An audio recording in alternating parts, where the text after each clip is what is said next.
Howdy everyone, today we're excited to talk about how to grow your business online, social media, with Danny.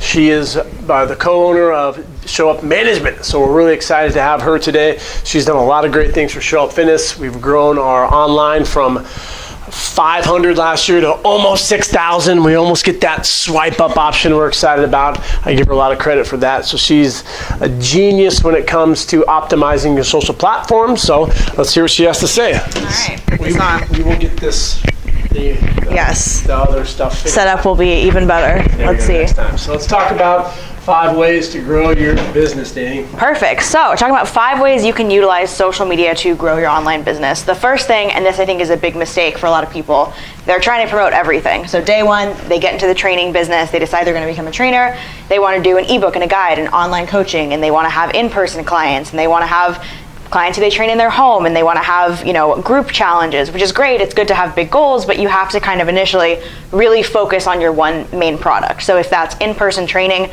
really dial in what your messaging is, what your focus is, and why people should choose you, and then focus on promoting that product.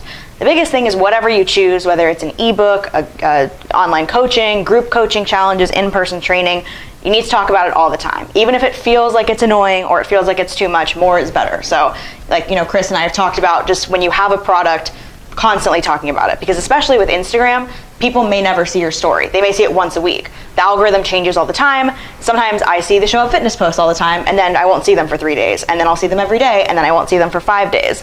So if you're only posting once every 2 weeks about your product and assuming that all of your followers are gonna see it, you might be mistaken and you might be missing out on a lot of potential revenue in that space.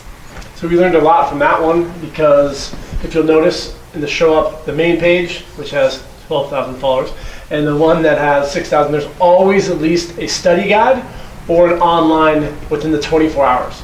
And I learned that through the algorithms with Dana, because that's her background. She's worked in this industry for a while. She got her degree from college when she was like 12. My 14th birthday, no. She's like a Doogie Howser, that's going to age some of you guys, but just a mastermind behind the whole social media and business stuff, and I had no idea. So that's why we always have at least one thing about the study guide or the online within our 24-hour story, because someone may not see it. So that's really great advice that you should adhere to. Yes, listen to me. The second thing I always think about is the way that you message your product and the way that you talk about your product. I think, and it's actually something I picked up from Chris, is he always says, every influencer gets on their story and says, hey guys, what's up? And it's very generic and it's not interesting. And you sort of tune out right away because you know it's going to be the same sort of spiel that everybody else is doing. So if you can find a couple of things that are really unique talking points for you, whether it's the way you talk about your training. If all of you are in school, that's a great talking point. I'm actually getting educated. I know my stuff. I'm continuing my education. That's huge. A lot of trainers are not. So they're going on their story and kind of spitting out the same thing that they learned 4 or 5 years ago, and it's the same baseline information, whereas you have the advantage of knowing all this new information and staying up to date. So whether it's that, whether it's your personality and you're super fun to train with and you crack up your clients and you keep them entertained, or if it's online coaching, maybe you're super involved, 24/7 access, whatever your unique selling point is, use that every time you market. Talk about your unique value adds and find different ways to message it. It doesn't always have to be, hey guys, I'm running an online coaching challenge. You can have 5 of your friends do coaching with you for free and show their crazy transformations and make that exciting for people, or run a little competition. Find a way to make it interesting, because that's what's going to keep people hooked and then eventually get them to buy whatever you're selling. Danny gave us the tagline, Show Up Fitness, better than any certification. Love that one. And then be creative. Ready? Oh God. Yeah. Almost referenced it. Belt buckle. Something different, unique. There will be a belt buckle in every gym before you know it. Number 3. Third thing for me is utilize micro-influencer marketing. So I think a lot of people assume if they want to do any sort of marketing, there's a huge budget involved, right? So if you want to run an ad or you want to, sort of get your name out there, you have to spend a lot of money, which isn't true. To me, anybody with 100 followers, they're an influencer. They have access to 100 people that you don't have access to. So whether it's your friends or your hairdresser or the coffee shop down the street, or 10 of your best friends' Instagram accounts, ask people to post about you and ask people to talk about you. Whether it's, hey, I'll take you to lunch for 4 of your best friends, and they post about what you're doing with your business. That's hugely helpful. Like some of the clients that I've gotten on the talent management side for the influencers that we work with, are just from my other clients talking about it. So that's the biggest thing. If you can get people talking about what you're doing, that's how you spread the word. Word of mouth on social media is huge. So treat everybody you like that you know like an influencer. Find 10 to 15 people who are willing to, either for some sort of exchange or an IOU, post about your content or post about your business and what you're doing, and see what that traffic looks like. It's the same concept with working backwards and trying to, it always happens when I film, I know it. I'm doing they're used to it. Coffee with Chris in the background. It's my video thing pops up when it's done. What's it called? Uploading, Uploading, here we go. So with making money, if you want to make $100,000, that's our ultimate long-term goal. How do we get there? We focus so much on the 100, we don't break it down to the micro level, which is $275 per day. If you were to have 11 people buy $25 worth of your product, that comes out to 100,000. So I really like that idea of micro influencers that we overlook, like, oh, they only have 200 followers, it's not a lot. They only have 600 followers, it's not a lot. That's people who maybe engaged into that person's life. That's 200 active individuals, where the other person with 10,000 followers may not have the, what do you call it, the engagement and the reach. Yeah, I mean, that's a huge thing too, is that your people's friends trust them, you would hope. So if you're somebody who has, a really great social network and has that social currency, not necessarily in follower numbers, but in people who trust you, if you have 1,000 followers and you post it and say your friend posts about your business, and all 1,000 of those people are friends of theirs, you now have 1,000 people from a trusted source who are hearing about what you do. So it's definitely valuable.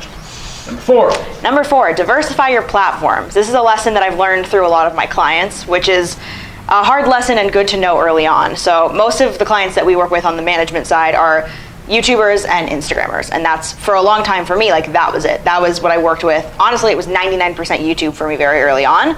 And suddenly, half of my client base, this was, I think, last Christmas, there was this crazy drop-off where everybody's views tanked, nobody could get brand deals. It was like the apocalypse of YouTube. There were all these advertising laws that were changing within Google, so all of my clients' channels just tanked immediately. So for me, it was a great lesson in, yes, their YouTube channels weren't doing well, but they also had Twitter and Instagram and LiveMe and all these other platforms that we weren't really optimizing because we didn't need to. So even if your Instagram is doing well, even if you're getting clients from Instagram, you should also be on YouTube and Patreon and LiveMe and TikTok. And even if you think a platform is dumb or it's not for you, be on as many as you can. I always say bare minimum should be Instagram, Twitter, and having a website. I also think YouTube is in there is pretty crucial. Outside of that, Patreon, LiveMe, Instagram, TikTok is blowing up quickly, especially in the fitness industry. That's a huge one to be on. But the more that you can get your name out there and the more that you can be on different platforms where completely different audiences exist, that's when you'll really start to build out audiences in different areas and build out customers in different areas. So let's address this, because that can be very overwhelming. You're watching this right now and you go, holy shit, I don't have any social media. So I got to get this and this and this. And so we overwhelm ourselves, and we got to go back to number one, your main product. So sure, there's 100 things that you could be doing. Focus on 5. If you don't have an Instagram, get an Instagram. If you have an Instagram that's not fitness related, get another page and just start posting regularly. Don't overwhelm yourself and try to get a YouTube, Instagram, Twitter, and be doing 3, 4, 5 posts a day because you read the recent Gary Vee book and he says that you need to be doing 5 times free content, whatever it is. Take a big deep breath, show up daily, that's most important. Focus on one of them, and once you get that one going, go to the next one. And my background's in kinesiology, but I also worked in the baking industry for a couple of years when we had that market crash. And diversification is huge for your clients. So if you have $100,000 in a savings account, you're not very diversified. What about a checking account? Yes, that's going to be simple, but what about bonds? What about stocks? What about art? What about gold? What about, what's that coin shit today? Oh, Bitcoin. Bitcoin, whatever it's going to be. You need to diversify yourself, not only in finance, but also with fitness. So number 5. Number 5 is create highly shareable content to increase your engagement. So I'm sure you've all seen those like viral Facebook posts that are like super heartwarming or whatever. The reason that people post those is to bring you to what their content actually is. So the most shareable thing on your page doesn't have to be a great representation of your content. It needs to be something that people read and are like, oh, I connect to that, or I relate to that, or that caught my attention because it's controversial or interesting, whatever it might be. That's why like little graphs and charts and things with huge sort of dramatic lettering work really well. You'll see a lot of the bigger influencers do it. Whether it's like, will carbs kill you, in a little graph, and obviously in your caption you explain what you're talking about. But to have something like that people are going to share, or a video of you talking about a topic or a diet that's new or interesting, those are things that people are going to share, even if that's not what the rest of your content is. But anything that people can share, repost, because it's interesting, and that gets you that, following and attention. That can also come into number 2, being creative. And I feel like today what people do is they see a cool new exercise and then they post that on their own Instagram. So my challenge to you is, I always tell people you should come up with a new exercise every single time you work out. I've been working out, I had my first trainer when I was in 4th grade. I've been doing this for a long time, and I challenge myself every single day to come up with a new exercise. If I see Tony Gentilcore or Brett Contreras or one of the top fitness influencers, whatever, doing a really cool exercise, I challenge myself to implement frequency, intensity, time, watch that exercise, utilize my knowledge with anatomy and movement, do a little tweak, and make it my own. So I wrote an article for Stack.com, and we were reviewing unconventional deadlifts, and we went over Jefferson deadlift and your sumo deadlifts and your variations, and I just looked at all of the deadlifts that I've seen in my life, and then I looked at the planes of motion and rotary aspects that we were not implementing part of that, and I came up with the windmill deadlift. And I wrote an article, put it on Stack, and it was one of my more popular articles. The other day I saw Just Train With Me, Ron, I forget his last name, he is Kevin Hart's trainer, he was doing it. And I kind of made a joke, I'm like, windmill deadlift, I wrote about that a long time ago. It's not like I created that exercise or he stole it from me. You're putting out content that you've never done before, but it's creative and new. So you got to think bigger, and if you ever see someone doing an exercise, try to add your own 2 little cents. So thank you, Danny. One really cool thing about Danny as well, she does work with students in the internship in class, and one of our influencers had 50,000 followers when she started. When she was done, she had over 80,000, and she grew her online business from making 3,000 before class. This is already a NASM certified trainer. Just because you're certified doesn't mean you're qualified. She took that 3,000 and helped her start making more than 10 grand a month. So I don't care how many followers you have. What is your saying about followers?